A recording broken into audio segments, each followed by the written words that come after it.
Okay, good.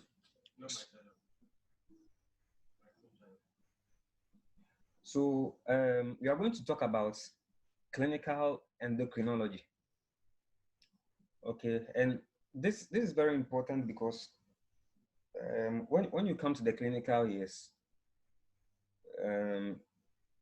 you're expected to remember everything over here. Okay, and as I always say, if you understand the basics, when you come to clinical years, it's very easy reading the textbooks. Okay, you move very, very fast if you already have these fundamental principles. Okay, good.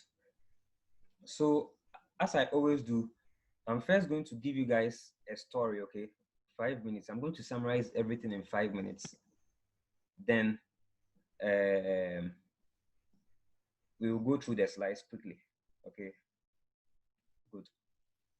So now the first thing I'm going to talk about is that the endocrine, when you talk about the endocrine glands, okay, it is any gland that produces hormones. Okay, they produce hormones. And then we have the exocrine glands, which produce enzymes. Okay, so those ones produce enzymes.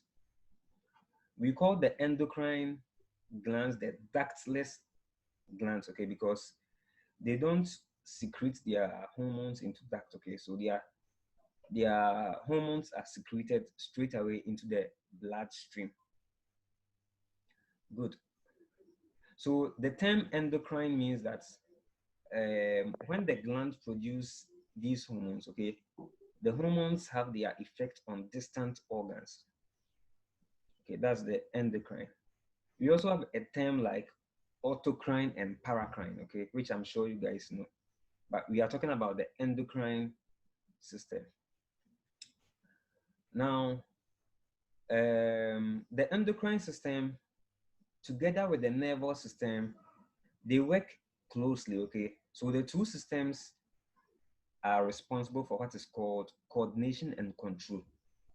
So these two systems are for coordination and control, okay? So we are looking at the endocrine gland.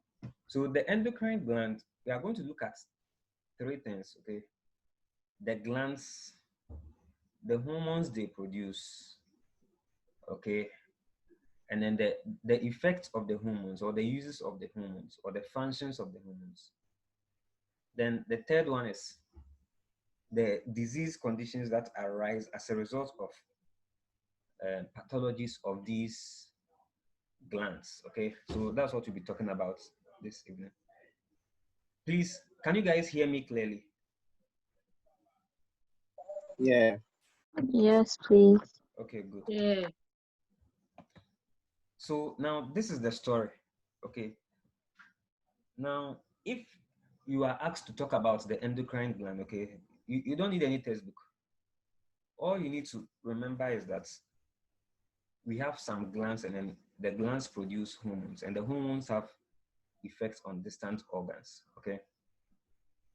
So the first gland that you should talk about is the hypothalamus and then the pituitary glands. Okay, so you put them together. So the hypothalamus, pituitary axis. Okay, so that's the most important, if I should say, endocrine organs, because they produce a lot of hormones. Okay, so the hypothalamus, pituitary axis, that axis is very important.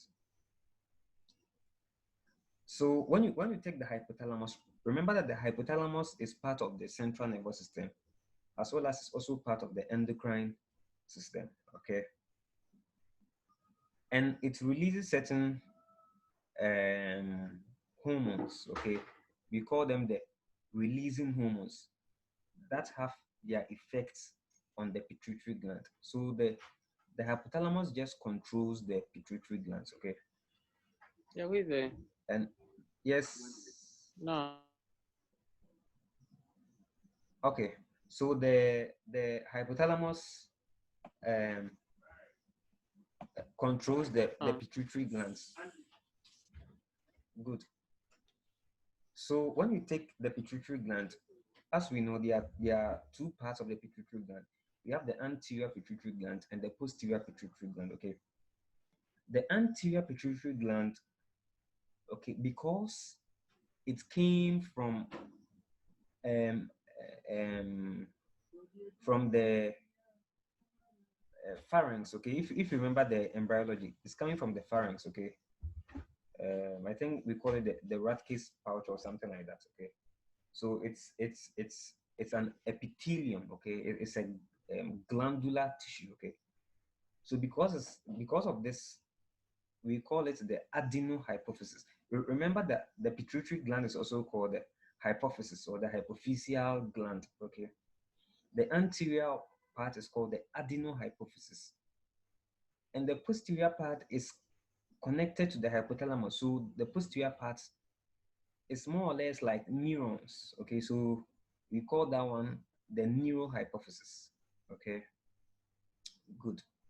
The anterior hypothalamus produce hormones. The posterior hypothalamus, as I told you guys some time ago, it doesn't produce any hormones. Okay, the hormones of the posterior pituitary gland are produced from the hypothalamus, but they are stored and secreted by the posterior hypothalamus. The posterior hypothalamus will secrete 2 hormones. The anterior hypothalamus will secrete 6 hormones. And if you've gone through the past questions, you know that this one is a question. Okay, the anterior secretes six hormones. Now, the hypothalamus will release these releasing hormones, and these releasing hormones will have their effects on the anterior pituitary glands. In the anterior pituitary glands, there are some cells over there. So when these releasing hormones act on the cells are going to produce what is called the stimulating hormones. So the releasing hormones are from the hypothalamus, and the stimulating hormones are from the anterior pituitary gland. Then these stimulating hormones will have their effect on certain organs. Now these organs are one, and always imagine from the head to toe. Okay, so remember one, the thyroid gland. Okay, then when you come down a bit, the breast. Then when you move to the hands, okay, remember the bones. Okay, the bones. So we've seen the thyroid, we've seen the breast, we've seen the bones. Okay, then when you come down a bit at the loins, okay, you see the adrenal glands. Okay, then when you go down a bit, you have the gonads. Okay, the ovaries, and then the testes. Okay, so basically, this is all about the hypothalamus pituitary axis.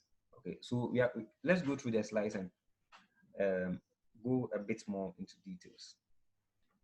Good.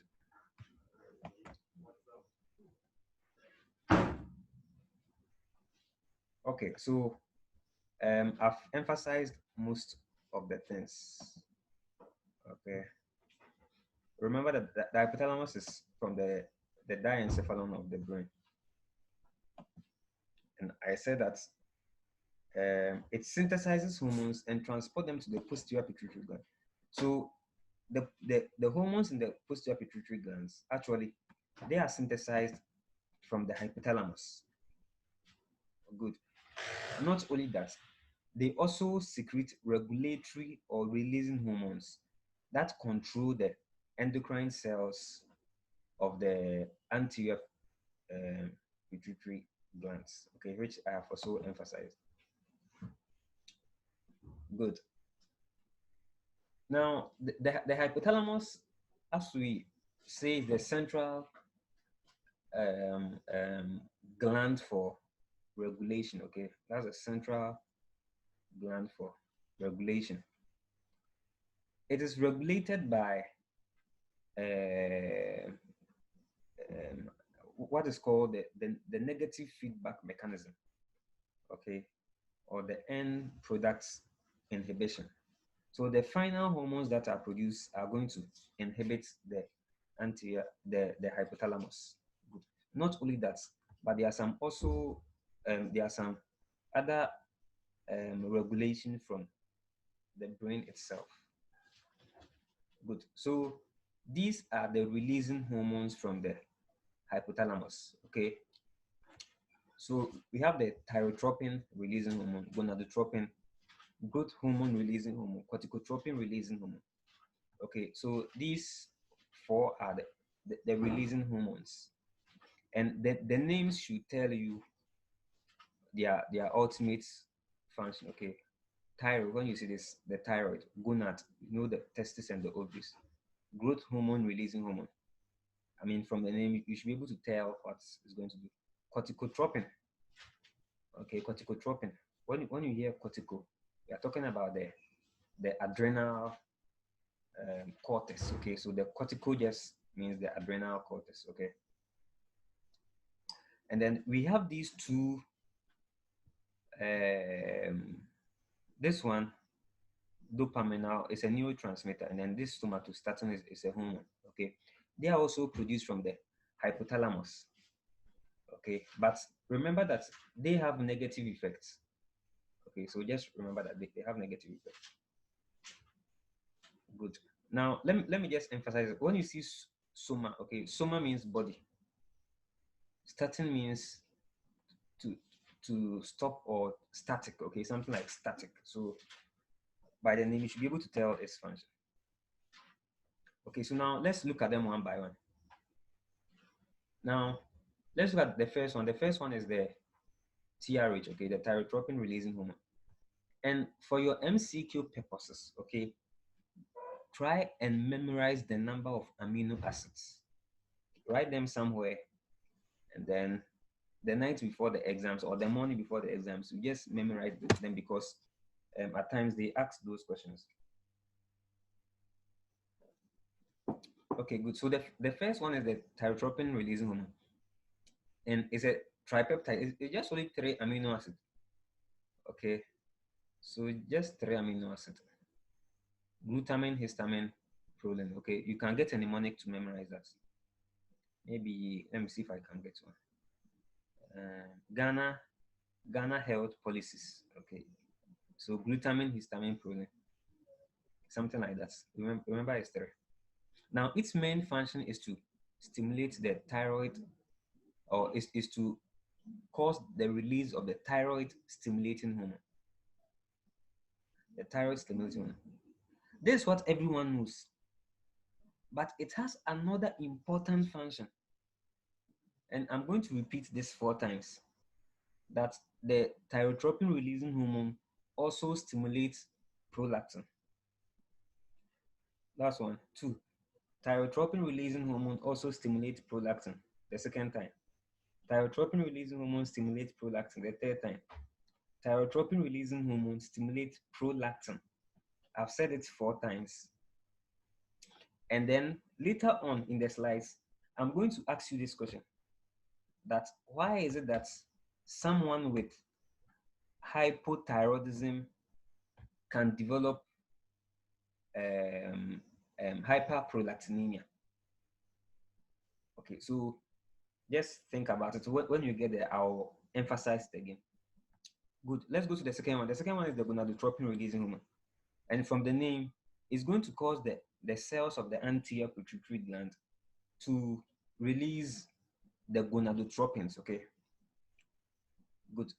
So gonadotropin means that hormones which have effect on the gonads. Okay, we are going to look at the two major gonadotropins. Okay. Remember, this one has 10 amino acids. Okay. And then I'm sure some of you have gone through the drugs for the reproductive organs, the pharmacology. Okay, and you see that we use some of this gonadotropin releasing hormone agonists for certain conditions. Okay, good. If you go through that slide, you know which conditions. Okay, let's continue. Growth hormone releasing hormone. As the name suggests, it causes the anterior pituitary gland to release the growth hormones. The next one, corticotropin releasing hormone. Also, please keep the number of amino acids, write them somewhere, okay? And then chew them. Okay. So the function of the corticotropin releasing hormone is to cause the anterior pituitary gland to also produce ACTH. Okay, ACTH. Good. Then we have these two, the two inhibitory ones, the somatostatin. So the somatostatin, if you remember, all that it does is to inhibit the release of the hormones of the anterior pituitary, okay, especially the growth hormone and then the TSH, thyroid stimulating hormone. Okay, and remember, if you remember from GIT physiology, we saw that in the intestines too, and then in the pancreas too, they can, I think the D cells of the islets also produce somatostatin. Okay, its effect is to inhibit other hormones. Dopamine. Dopamine is an inhibitory neurotransmitter. Okay, and remember that we get dopamine from the amino acid tyrosine. Okay, so if you have tyrosine, you can convert tyrosine to dopa, then from dopa to dopamine. Okay, now there's prolactin. Okay, I've mentioned prolactin. Remember that you see prolactin, unlike the other hormones of the anterior pituitary gland, okay, prolactin is always being produced. So prolactin must be inhibited. Okay, so prolactin, we say prolactin is under dopamine inhibition. So when you take the dopamine away, prolactin will always be produced. So dopamine is there to prevent prolactin from being produced when it's not the right time. Okay, now let's go to the pituitary. I've already talked about the pituitary gland. Okay, you know where it's located, the sella tussica, okay? And it's connected to the hypothalamus via the infundibulum. Good, I've talked about the two lobes, okay, the anterior lobe, which is also called the adrenal hypophysis, and the posterior lobe, which is also called the neurohypophysis. Good, and if you remember, the posterior pituitary receives signals via the neurosecretory cells to release hormones produced by the hypothalamus. Point of emphasis. So if they ask you where is oxytocin produced, where is ADH produced, it's not the posterior pituitary, it's the hypothalamus. But if they ask you what organs secrete oxytocin and ADH, then the answer is posterior pituitary. Good. Let's go to the anterior lobe, which is the adrenal hypophysis. As I said, 6 is over here. So as you go through the past questions, you see this. The answer is 6. Okay, it produced 6. And they are listed here nicely.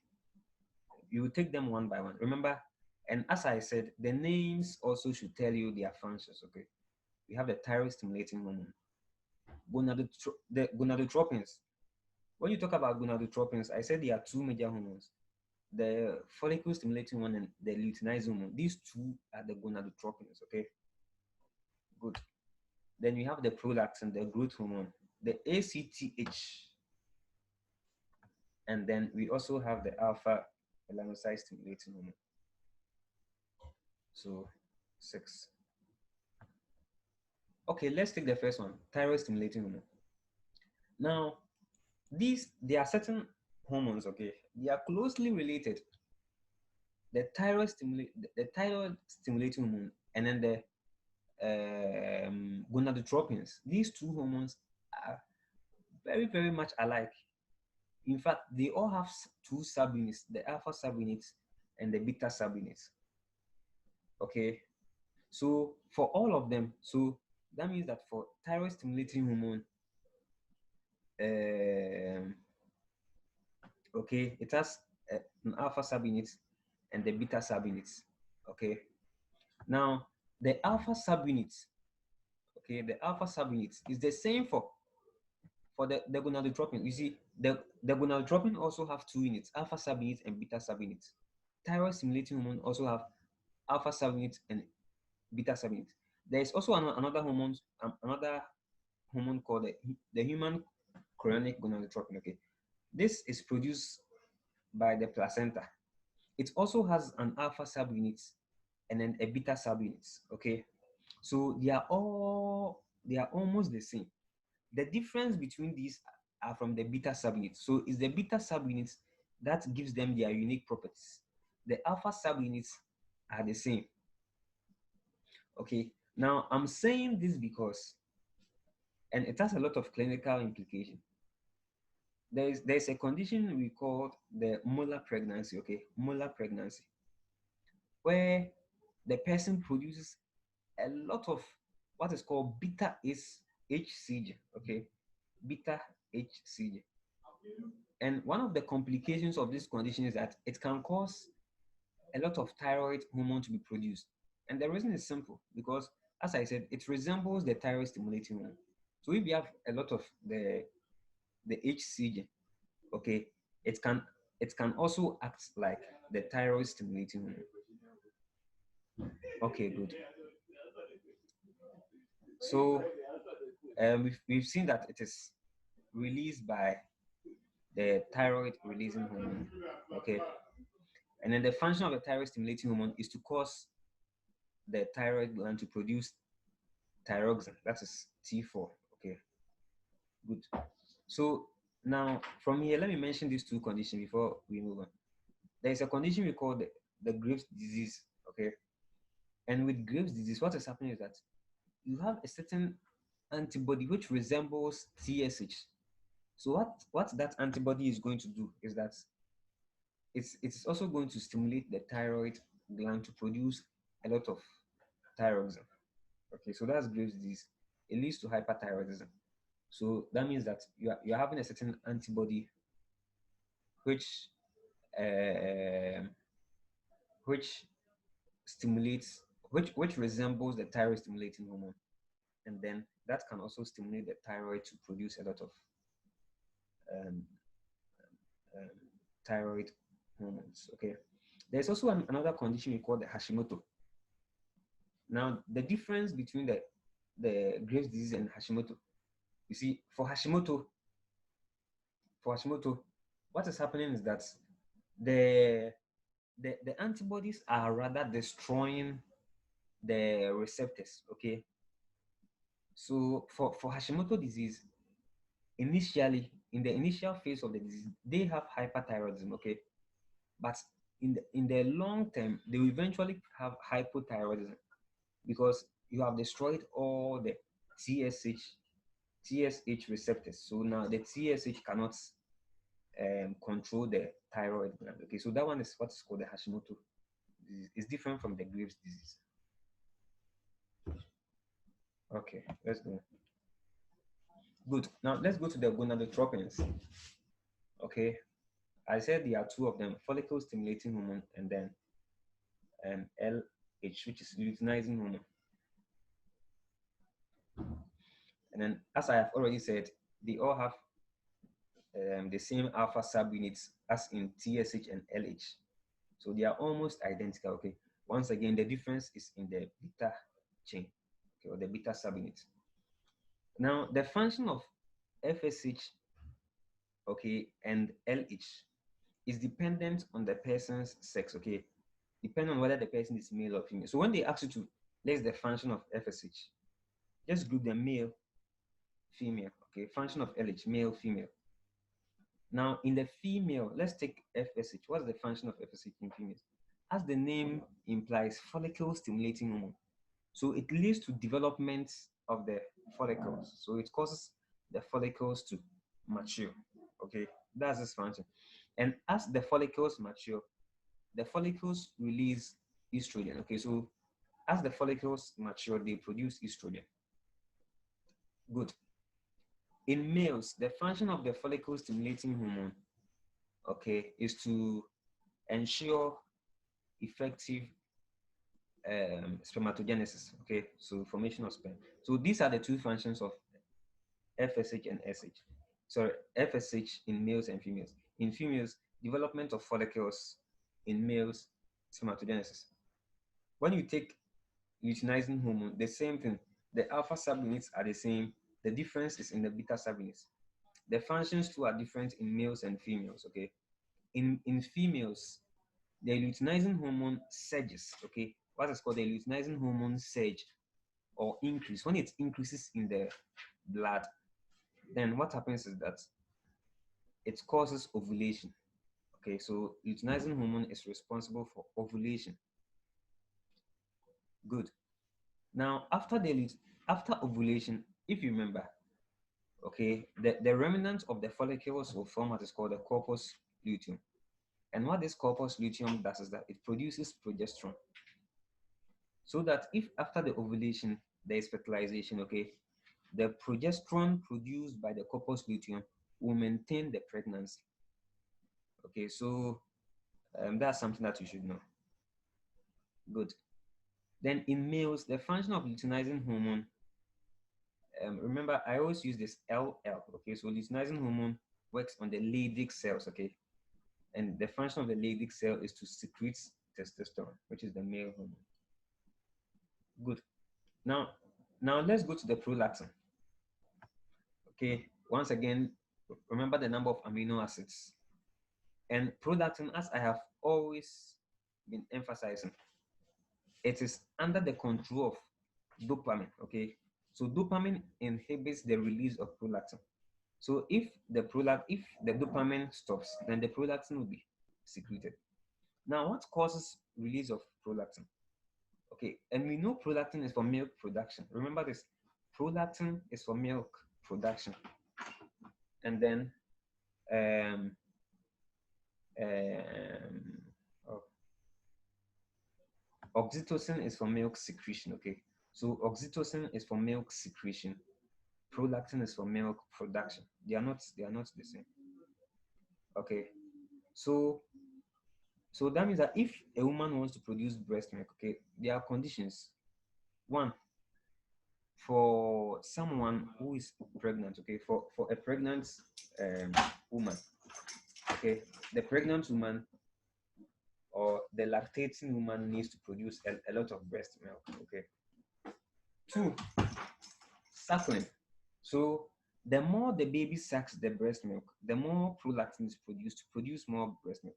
So this is an example of a positive feedback mechanism. Okay, so the more they suck, okay, the more they produce. Good. And then estrogen. So remember in the menstrual cycle, as I have said, during after ovulation, okay, during follicle development, the follicular cells produce estrogen, and this estrogen can cause breast milk to be produced. Okay, and that leads to breast tenderness. Okay, as seen in the menstrual cycle. Good. Now let me say this. One thing you should know about prolactin is that you see I said prolactin. Okay, maybe I've not said that. Let me say it now. Prolactin inhibits the gonadotropins. Okay, prolactin inhibits the gonadotropins. So if you have a lot of prolactin, okay, the LH is not going to work, the FSH is not going to work. So later on we will see it, but I'm just emphasizing it here now. So that means that it will cause the person to have a condition like infertility. Okay, good. Why am I saying this? I'm saying this because sometimes if some people have infertility and you check, one of the tests we do is to check their blood prolactin level. If they have high prolactin levels, then it is the cause of the infertility. Okay. Two, the second thing I'll mention is that we encourage pregnant or women that have given birth to breastfeed their babies for 6 months. Okay, and there are a lot of benefits of breastfeeding your baby for 6 months. Okay, and one of them is that as the child is being breastfed, as I said, the more that the child sucks, the more prolactin is being produced, and this prolactin is going to inhibit the LH and then the FSH, such that within that 6 months period that the woman is breastfeeding the child, she cannot get pregnant. Okay, so this is a natural form of contraception. Good. Okay, now let's go to growth hormone. Growth hormone is also produced. Now, before I even continue, look at the other name for growth hormone, somatotropin. Okay, and as I said, soma means body, so it's works on the body and causes growth. Okay, that's why it's called somatotropin. Don't confuse this with somatostatin, which is the inhibitory one. Okay. Now, if you look at the growth hormone, it has a lot of functions. Okay, and one of the functions of the growth hormone is that it causes growth, as we have already said. That's the direct effect of growth hormone. Now, the indirect effect of growth hormone is that it goes to the liver and causes the liver to produce what is called the insulin-like growth factor. It will surprise you that most of the effects of growth hormone is actually by the production of this insulin-like growth factor. Okay, so the growth hormone is going to cause the release of insulin-like growth factor. Okay, so and let's also notice this, that if you remember from biochemistry, okay, we saw that there are certain hormones which act as counter regulatory hormones of insulin. Okay, so they inhibit the work of insulin or the function of insulin. Okay, and one of them was glucagon. Okay, so glucagon is an antagonist of insulin. Not only that, we also saw that cortisol is also an inhibitor of insulin.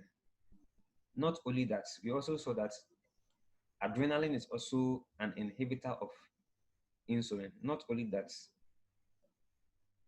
growth hormone is also an inhibitor of insulin. So if you know the function of insulin, we will notice that what insulin does is that insulin causes the glucose to be absorbed by the cells. Okay, and these counter hormones will also cause glucose to accumulate in the blood. So whilst insulin will cause hypoglycemia, these four hormones that I've talked about, glucagon, adrenaline, cortisol, and growth hormone, they will increase the blood sugar level. I'm saying this is a very important point, so that if I ask you why is it that people with Cushing's syndrome or Cushing's disease have high blood glucose level, you'll be able to explain because of the effect of the cortisol. If I ask you why people with acromegaly, okay, have high sugar level, we should be able to say that growth hormone acts as a counter insulin hormone. Okay, good. If I ask you that, why is that during stress, okay, during stress, your glucose levels increase. Okay, aside the cortisol, okay, you know cortisol increases during stress, adrenaline also increases during stress. And remember that growth hormone release is also stimulated during stress. Okay, so during stress, you also increase your growth hormone level. All of these are to increase the blood sugar level. Okay, exercise also does that. And when a person's blood sugar levels fall, remember that growth hormone will be stimulated because one function of growth hormone is to increase the blood sugar levels. Okay, what inhibits growth hormone? As we said, somatostatin. If growth hormone is called somatotropin, then somatostatin will inhibit growth hormone. Okay, and remember this insulin-like growth factor that I talked about. Remember that the growth hormone is going to lead to the production of this insulin-like growth factor. And when you have more of this insulin-like growth factor, it will inhibit the release of growth hormone. Good. And also remember, rise in blood glucose. If your blood glucose levels have increased, then it has to inhibit the growth hormone, because growth hormone is to increase the blood glucose level. So now if the blood glucose level has been increased, then it has to inhibit it. Okay, I've mentioned all these things. The direct effect of growth hormone, okay, and the indirect effect of growth hormone via the insulin-like growth factor. Remember, majority of the growth promoting effect of growth hormone is actually due to insulin-like growth factor, as I have emphasized. Low levels of growth hormone will cause growth retardation. High levels of growth hormone the effect depends on the age. So if it started in childhood, then you get gigantism, okay? But if it happens in adulthood, then you get acromegaly, okay? The difference is that for gigantism, the bones also grow, but for acromegaly, because it occurred during the adult stage, okay, all their epiphyseal growth plates have fused, so the effects of the growth hormone will only be on soft tissues like the hand, okay, and soft bones like the jaws, the tongue, okay. All of them becomes very huge and large, okay. But for gigantism, they become extremely very tall because their bones also respond to the growth hormone because it occurs during childhood. Okay, now I want to emphasize one important function of growth hormone is that growth hormone also uh, uh, stimulates the adipocytes to release triacylglycerol. Okay, so if you have a lot of growth hormone, remember that your triacylglycerol will be broken down into fatty acids, and you have a lot of them in circulation. Okay, good.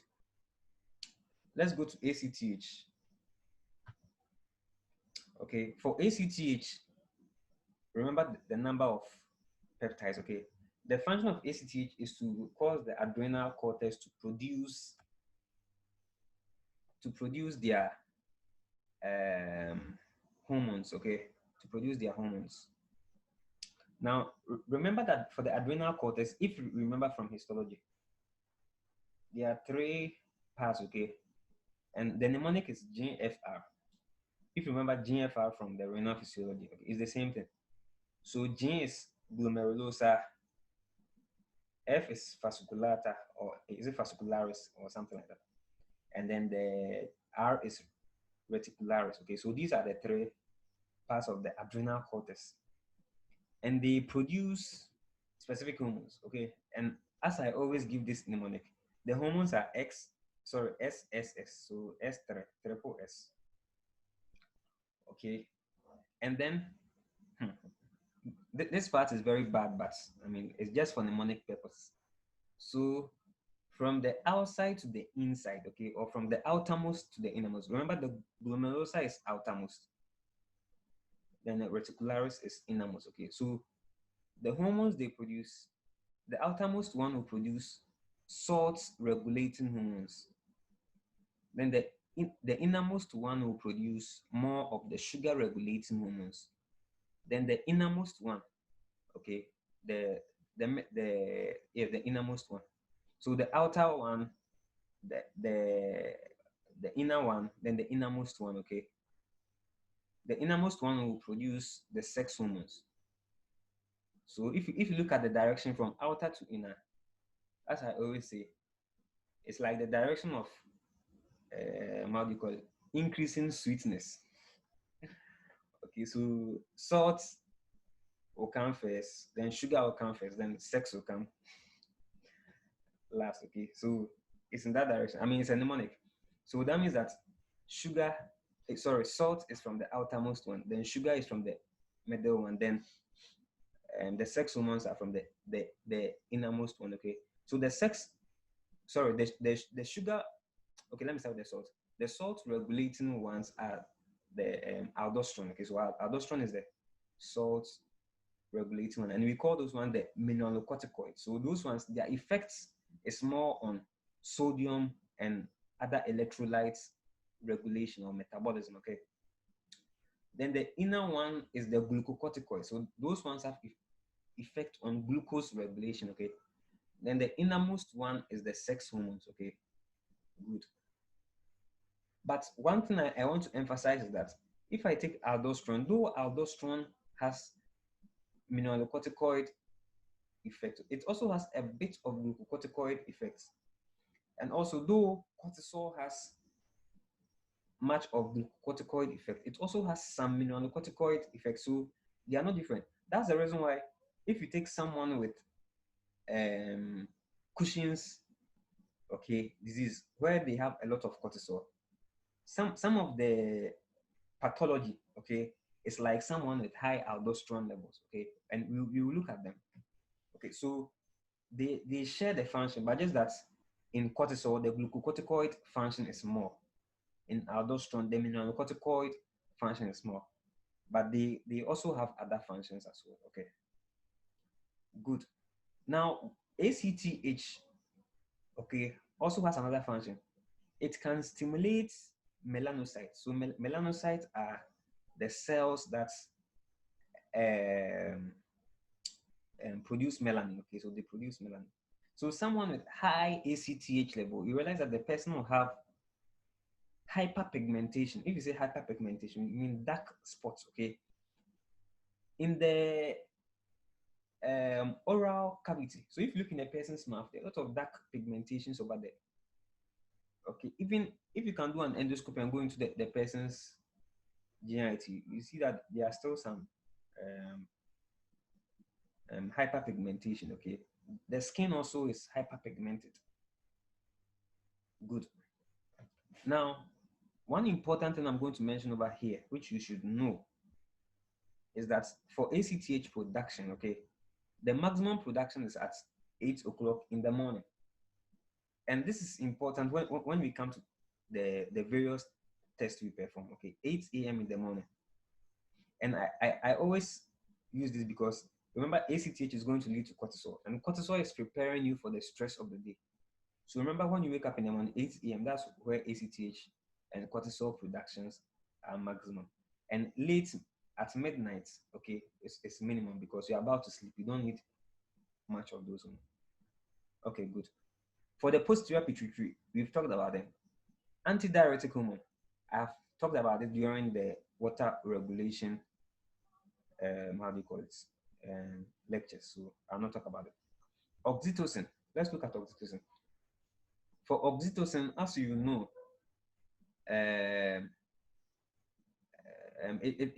it's also produced in the hypothalamus but secreted in the posterior pituitary.